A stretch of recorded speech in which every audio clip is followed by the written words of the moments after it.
being a brand, to me, it's like everything beyond what people see is what makes it part of your brand. So if like, yo, Dennis is a great guy, he's punctual, he's honest, he's caring, he has empathy. Like, I think those values are a lot more important as your brand. And if you're able to do a great graphic, that's the bonus. You know what I'm saying? I think that's kind of what we get lost in the sauce of what branding is. People feel just because you take 5 pictures and you do a video, you're a content creator, you're a brand, and all of a sudden, no, like, yes, we're all brands, yes, but I feel that the things that people don't necessarily see is what makes your brand your brand. Wow. It kind of like This is Branded Like a Pro. Hey guys, what's going on? Welcome to Branded Like a Pro. I'm your host, Denis Boateng, and on this channel, we talk about branding, but we make it fun. We make it very not boring, right? So we use sports, pop culture. We talk to people who are doing cool things, who have had experience in branding, to make the education of branding more entertaining, more digestible. And today we have an amazing guest, someone who I've looked up to for a very long time. I've been in his DMs for years now. And that is the one and only Marcus Troy. How you doing, brother? I'm good. How are you, man? Good, man. Good to connect with you on this live broadcast. Yes. It's just amazing to be able to sit down with you, have this conversation that I think that a lot of people will be able to learn a lot from. So I want to give a quick background a little bit about how I came about, just kind of discovering, not discovering, but coming up to find out about you. I think it was back in 2012, 2013. My cousins and I, we were all Tumblr kids. We were heavy on Tumblr. Nice. And just reading blogs, and came up on Marcus Troy. And I'm like, yo, who is this dude? First of all, he's super fresh. And second of all, he's always traveling, doing something really dope, just working with different brands, and almost like just giving like a cultural experience behind these brands. So ever since then, I was just like, I followed you from Tumblr to Instagram, on Twitter, even when you had the kicks on the plane, just to let you know that I'm tapped in. Right. You're OG. OG with it, man. So yeah, man, Yeah. been tapped in with everything. So I think that it's really cool to finally be able to sit down with you. So my first question for you is, who is Marcus Troy for people who don't know, like myself? I'm still trying to figure that out, honestly. But Marcus Troy, I am a creative entrepreneur based in Montreal, Canada, and I like to do cool things with cool people. And if there are cool people out there in the world who are doing cool things, chances are I'm trying to do cool things with you. And I've always prided myself on being that person that wanted to just connect with the cool and get down and do things that were, I guess, culture relevant. You know what I'm saying? Like, Mhm. I want to always push the boundaries on what a dude like me can do and become, and who we can work with and who we can challenge. And that's kind of been my journey, man. But I'm still figuring out, like, who am I, and what are the layers of who Marcus Troy really is.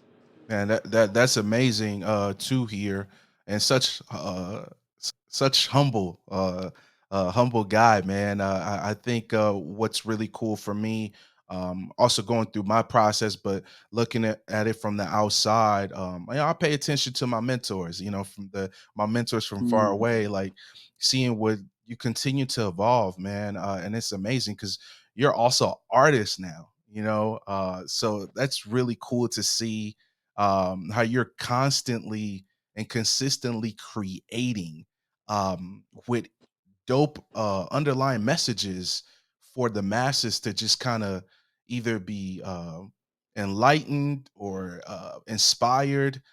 Where does that come from for you? Like, what is that? What's in that DNA of Marcus Troy? What was the inspiration that you got coming up in Little Burgundy? Well, I'm not from Little Burgundy actually. I'm from the South, Okay. which is a rival neighborhood. It's a rival neighborhood to Little Burgundy actually. Oh But shoot. I I'm set tripping. no, My it's all bad. good. It's all good. No, no, it's all good.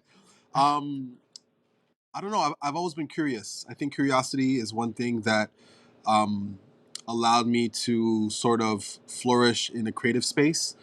Um, I always saw the world very differently than most people, Mm-hmm. so which also allowed me to navigate the world in a very specific way, and also I believe that the world belongs to the creators.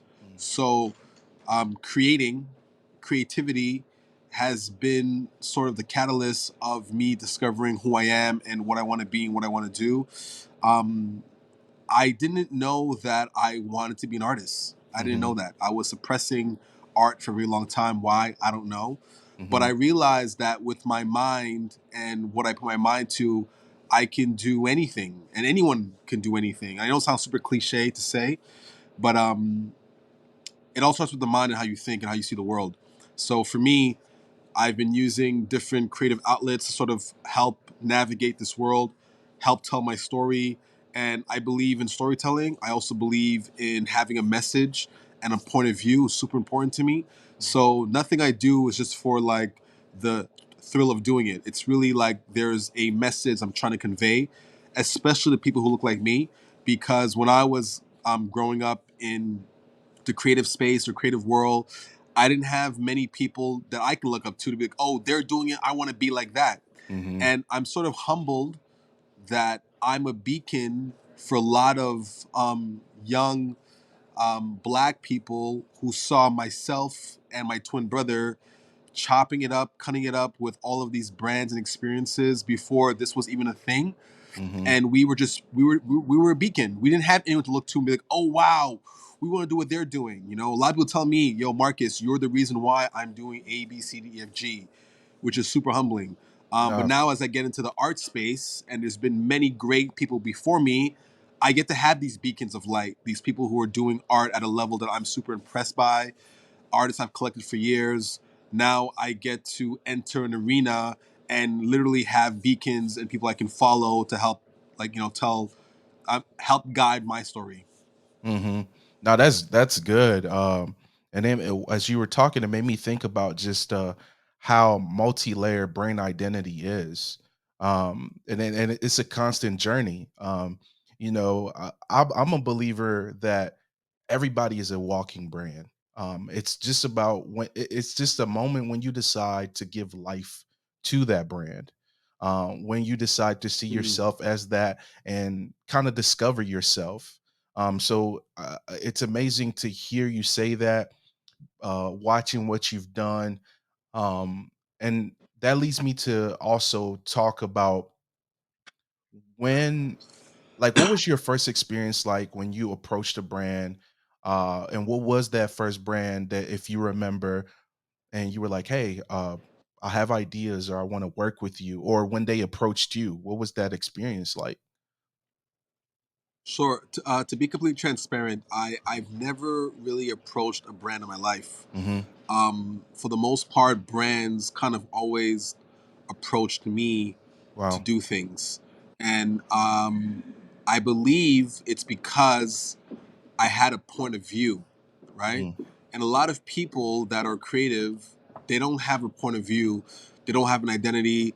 They're kind of like copying, following fashion, following whoever's doing what they perceive to be good, and it muddies the waters, right? And Mm-hmm. mind you, because I was an early adopter and I was quote unquote pioneering, there was no blueprint. So Mm-hmm. brands were like, we like what's going on here. This is different. This is a point of view we can get with. We like the approach. We like the critical thinking. We like the aesthetic. We like the vibe. We like the coolness. And this is what attracted brands to kind of sort of work with me. You know, I had friends who worked at Nike who would tell me, yo, what you're doing is so dope. Like, I need to connect you with our brand team. This is Mm-hmm. crazy what you're doing, you know? That was like step one. And then step two, it's like other companies and phone companies and car companies are like, we want in on this, right? It was new, it was fresh, it was different. So I never really approached brands, man. Like it was always very an organic thing. Um, Now people are putting up brand pitch decks like, "Hey, I'm cool, work with me." Luckily for me, I never had to do that. It was all word of mouth, and a lot of it was reputation, right? Yeah. Yeah. Now that's good. And just to name some of the brands for people to know, at least I was doing my research too. Was reading different articles and different things like, working with Cadillac, Bentley, um, Levi, Lincoln, Grey Goose, Nike, Remy Martin. I mean, the list goes on. Yeah, That's that's I think as kids, we all in a sense fall in love with branding, but don't truly understand it or the power within it.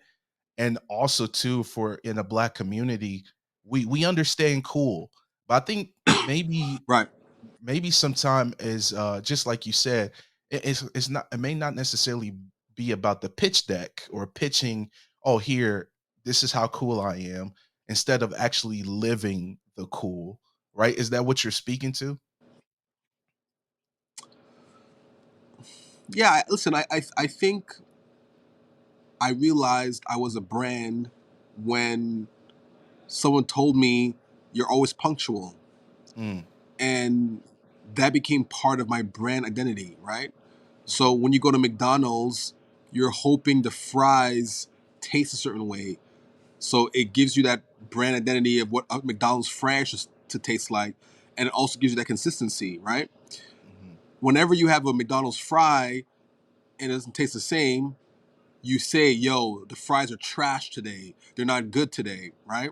mhm, So all of the elements of branding for me had nothing to do with output, had mm, nothing to do with performance. It had to do with what did my brand represent? mm, Punctuality, integrity, honesty, right? Those are the things that made my brand who it was.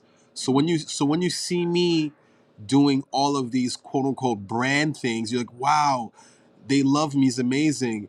It's because I possessed all these other things, I think, that went beyond numbers and views and algorithms or whatever it is people kind of measure, right?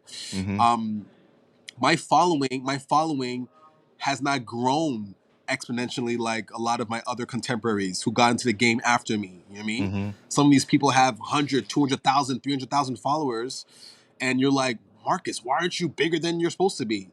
And it's because I never chased the numbers. I never chased the those accolades. I created projects like the Blogger Project that brought these people all together. I created opportunities for other people to do projects with us, like travel with us and whatnot. We were pioneers, so we like if we were the Eric B and Rakims, we weren't getting the little pump money who gets to be mhm, like says two bars and gets $1 million, right? So, mhm. um, being a brand to me, it's like everything beyond what people see is what makes it part of your brand.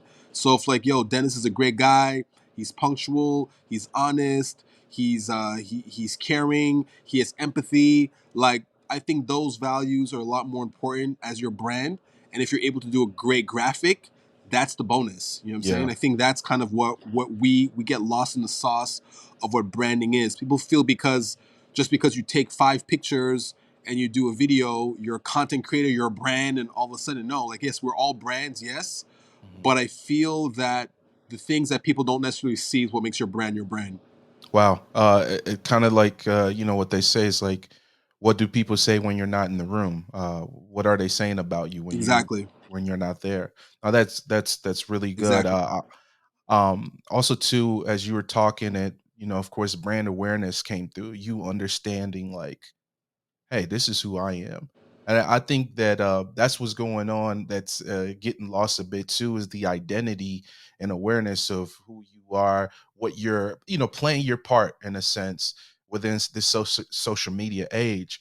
I remember back when I Right. first reached out to you.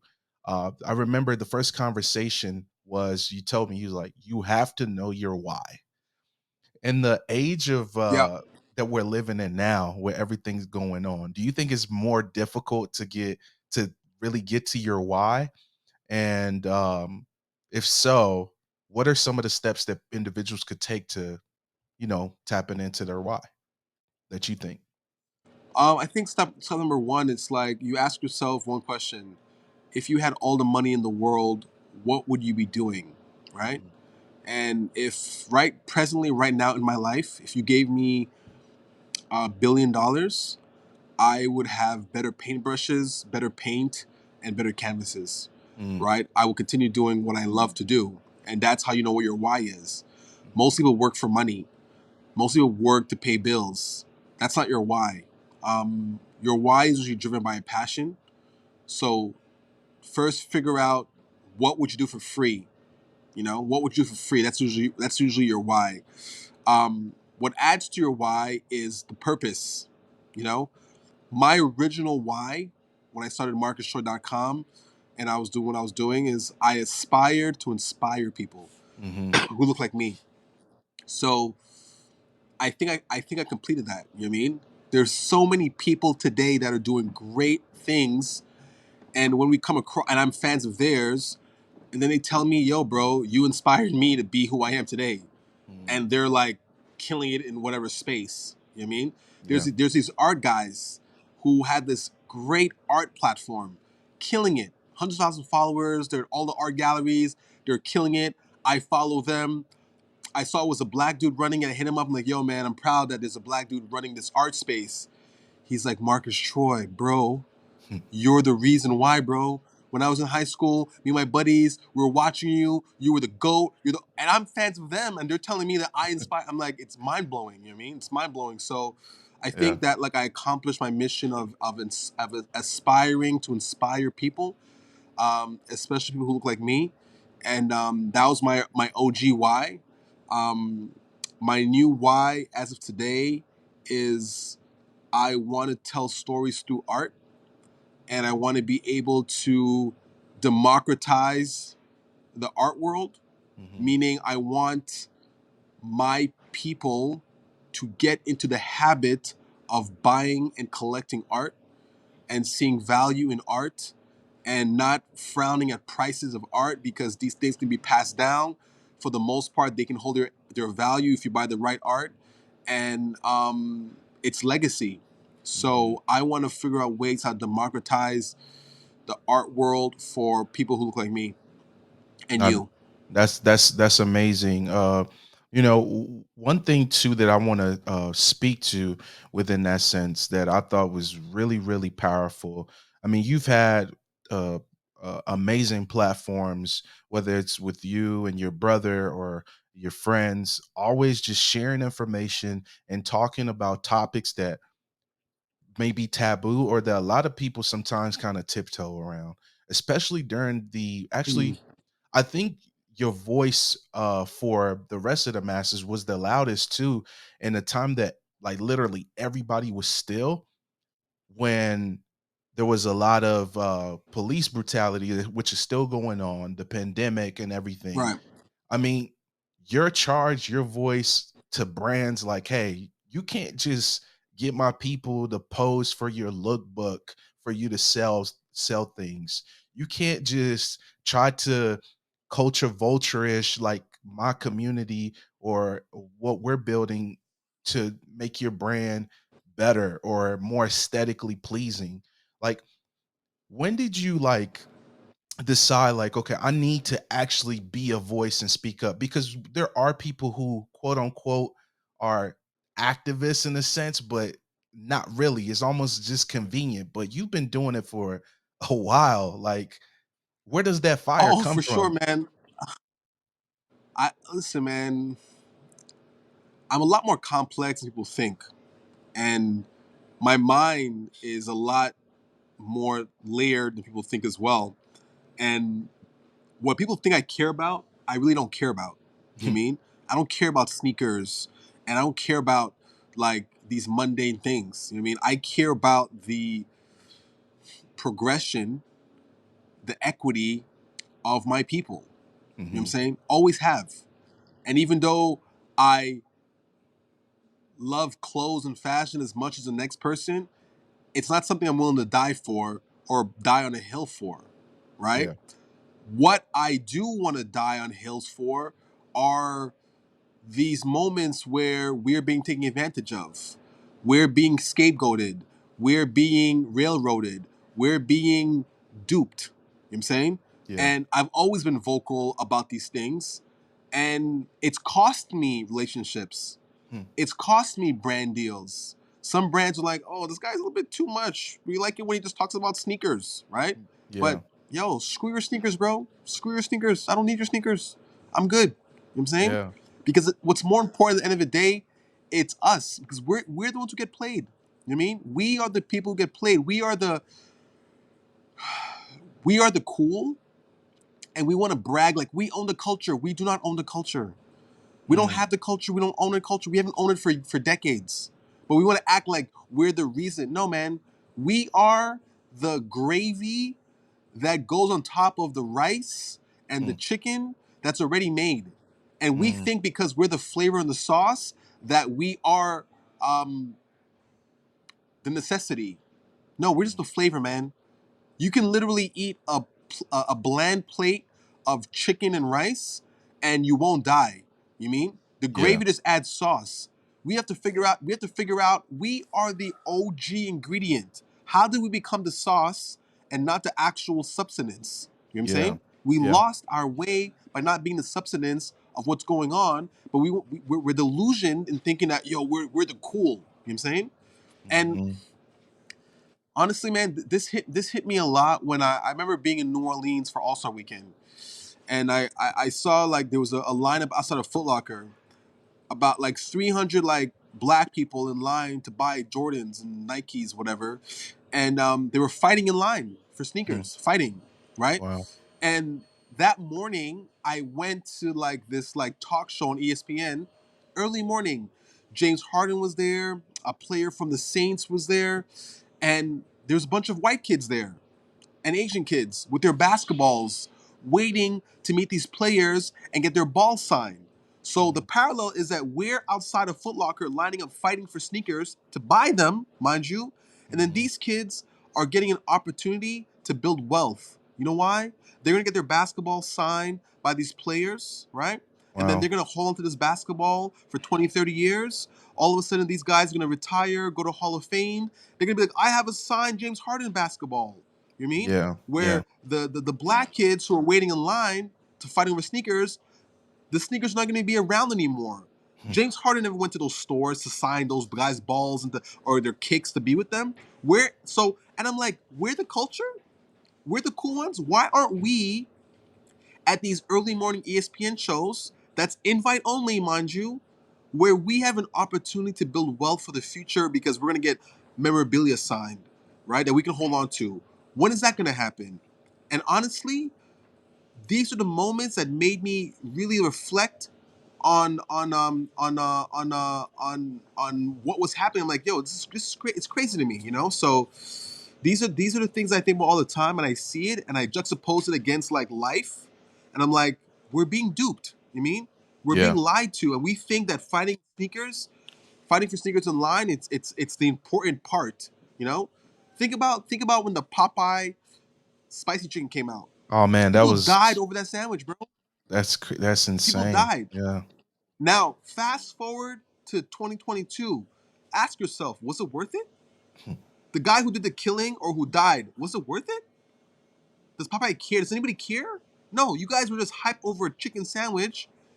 Fights broke out. People died over. Like, are we And we and crazy? and none of them have So, equity in Popeye. exactly. We have no investment in Popeyes. We don't own the Popeyes franchise.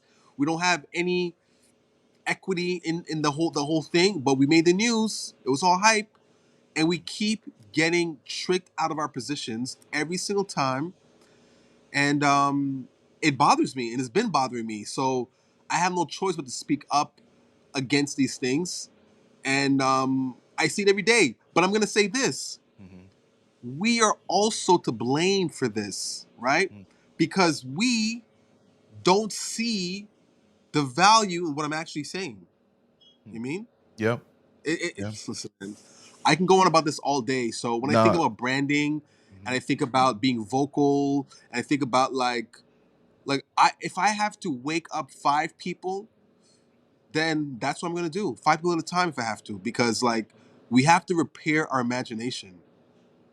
I agree You a know, 1000%. And that's why I think listening to you, listening to no episodes, which you do frequently, even you've even had talks about, hey, we have to engage more on social media. We can't just press the heart button, but then you don't get the message.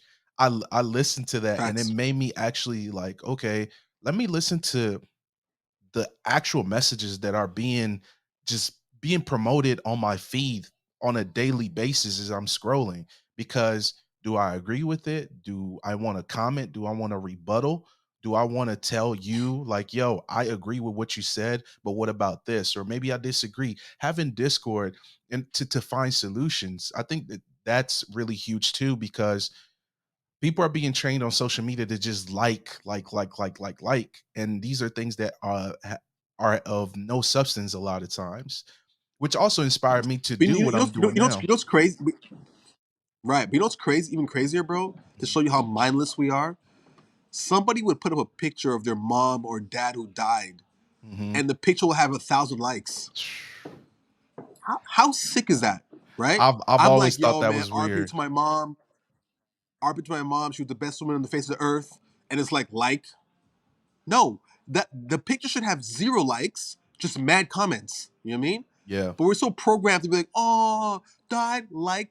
So that means we don't even value our own consciousness, Mm, right? If you yeah. put up something about bad news, why am I liking it? That's I got in a right. car crash, mad likes. R.I.P. to Michael Jackson, mad likes. So unless you like the fact that he's dead, right? If you like the Mm, fact that your mom died, cool. But for the most part, like we don't even value our own consciousness. We're becoming so desensitized and programmed just to be automated in everything mhm, that we do, right? But when you take time to watch no episodes, digest it in, formulate a thought about it or an opinion, and then write out a comment, it's appreciated, man. You know, yeah. it's appreciated Yeah. because I know that you're paying attention to it. You know, I did a post on our episodes. I don't know if it was about the Kanye West thing or it was about something else. Doesn't matter. Some guy leaves a comment. I disagree. This is crazy what you're saying. I said to him, "Did you watch it?" He's like, "No, I didn't." But I'm like, "Shut up, Oh then." You man. mean Yeah. you Yeah. you read the title? You read the title. You had an opinion on the title. You didn't watch the whole thing, and you're like, and then it's like, this is what we're dealing with. We're so automated Yeah. that we don't even pay attention. We just pay attention to the headline. We don't read the article, and then we wonder why we're so lost in the sauce. I mean, we see it in these brands too. I mean, we see these uh fashion houses or whatever you want to call them, this high-end brands doing things, and people are just like, "Oh, it has a certain label. I'm gonna get it, but don't know what it derived from." And now you want to, Fact. fake boycott and, and different things. We see it within that too, and that's why Yep. for me, I think it's funny. I had a conversation with my wife literally the other day, and I said, I'm trying to find a way to help people value branding, how important it is to see yourself as a brand, but in a sense where you're a living and breathing brand for you to be authentic.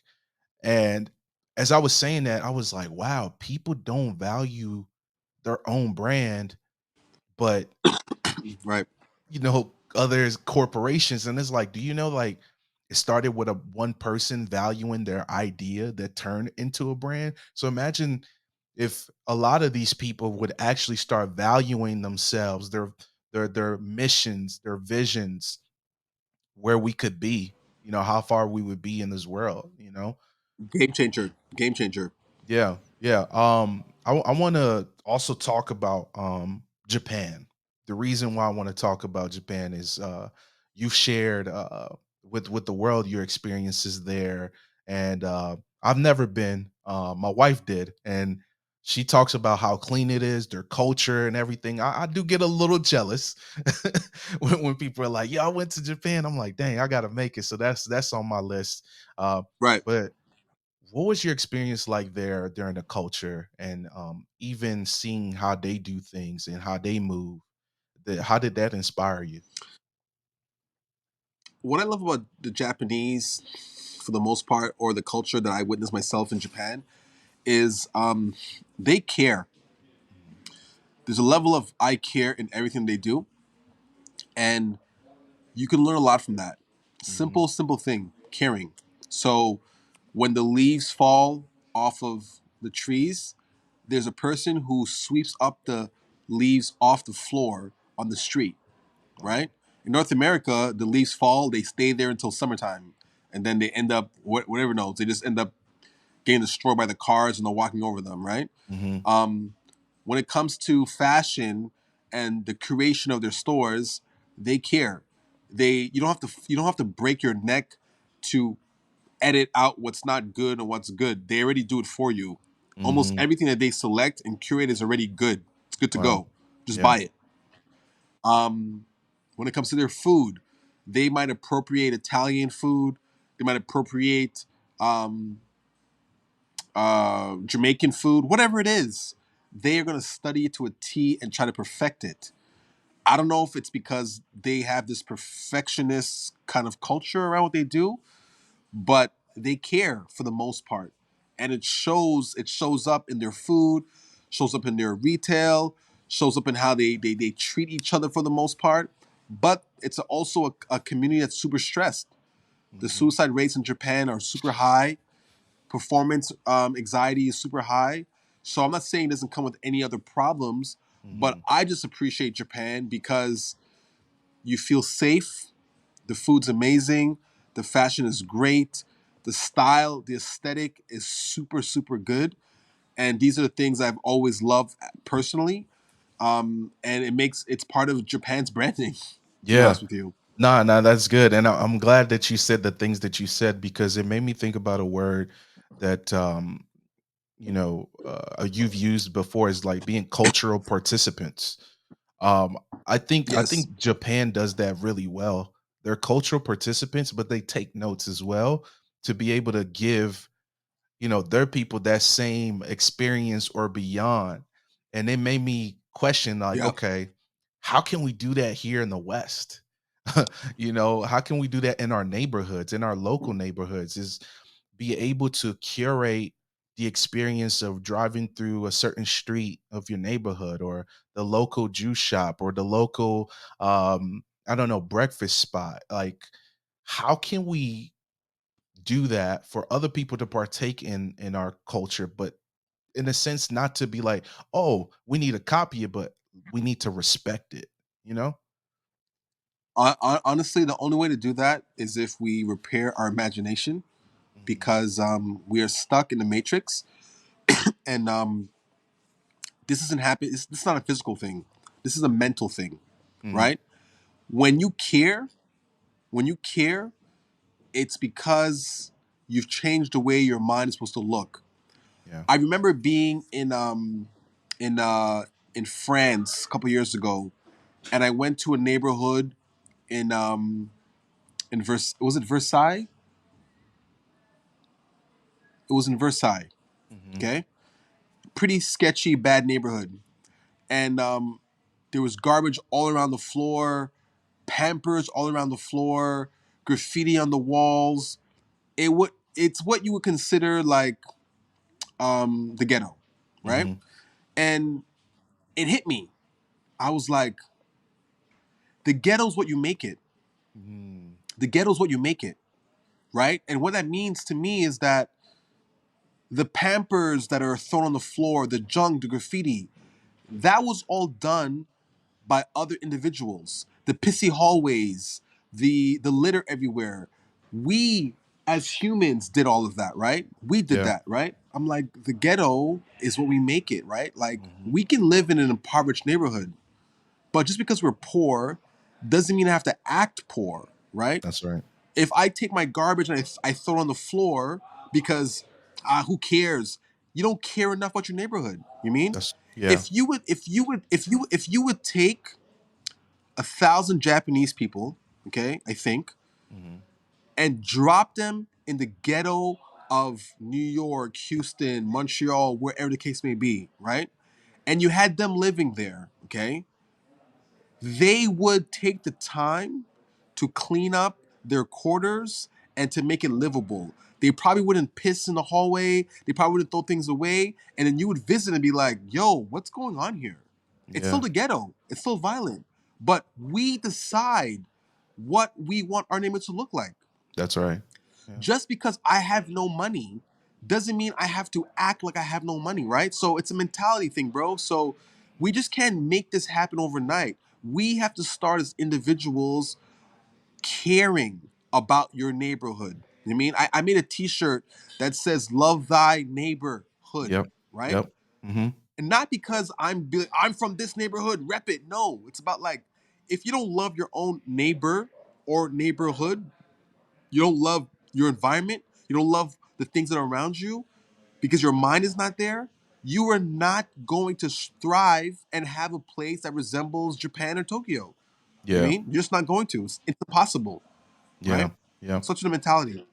No, that's really good. That's really good. I mean, we see it in the World Cup.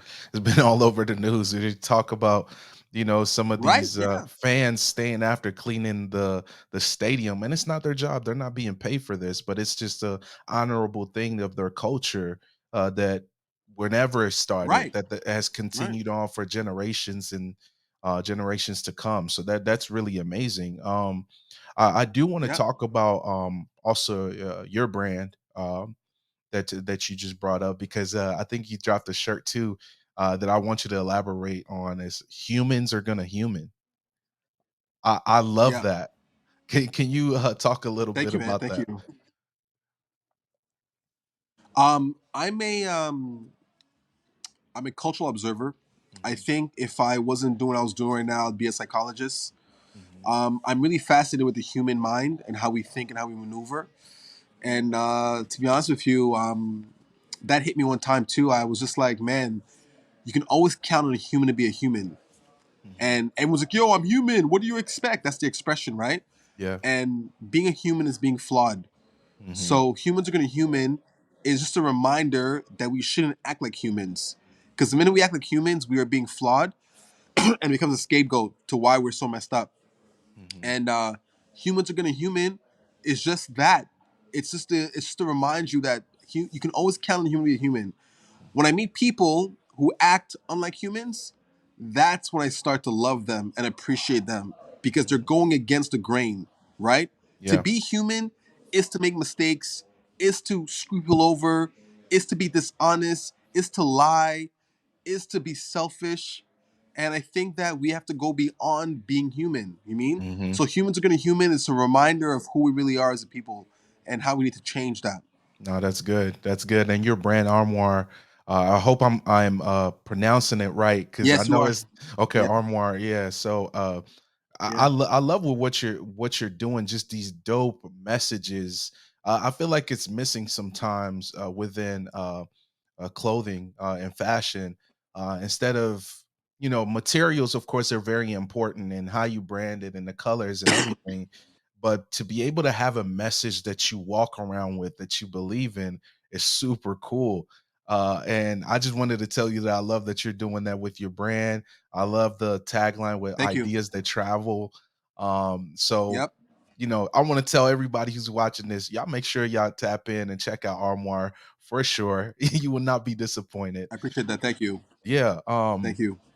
Also too, just to getting closer to the end of this conversation, I do want to ask you what are things that you're looking forward to and not necessarily just in the next year 2023, no, new year's resolution Mm. or anything like that, but just in a future period, whether for yourself, the Marcus Troy brand, or from other brands when it comes to our community. What are some of the things that you're looking forward to?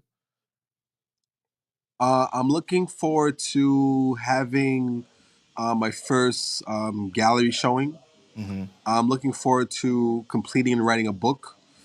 on my experience in the blogging space, fashion space, life space.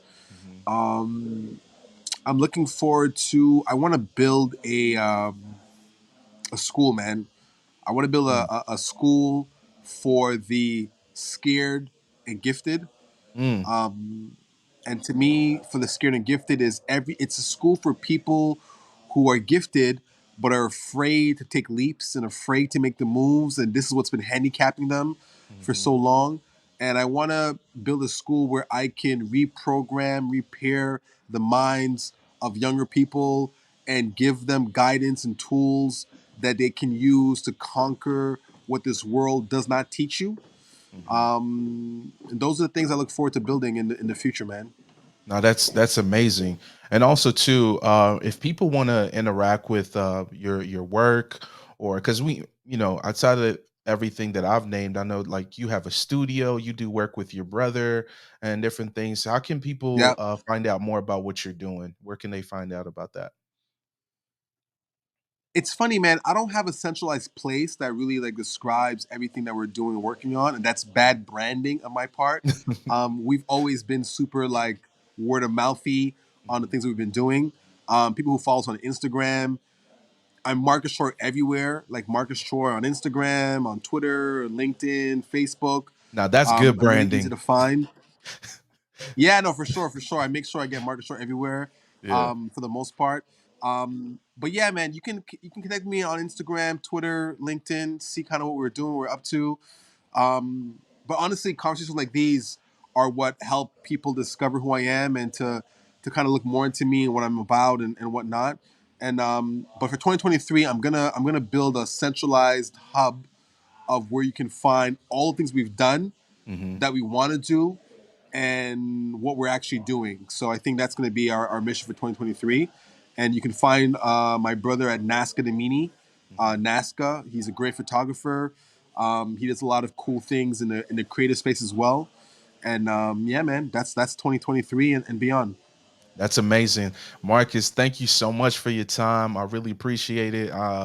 This means a lot for me, to me actually, just because I've always admired what you've done. You've been like a mentor to me from afar, and close, being able to build a relationship with you. So thank you for being you.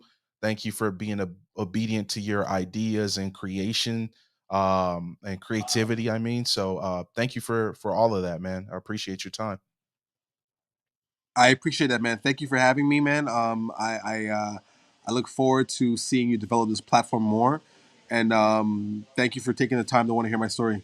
Awesome. Well, guys, my name is Denis Boateng, and I'm your brand guide. And this has been Branded Like a Pro. Thank y'all so much. Make sure that you subscribe, leave your comment for any questions or anything branding that you may need help with. Make sure you ask. Thank you so much. Peace.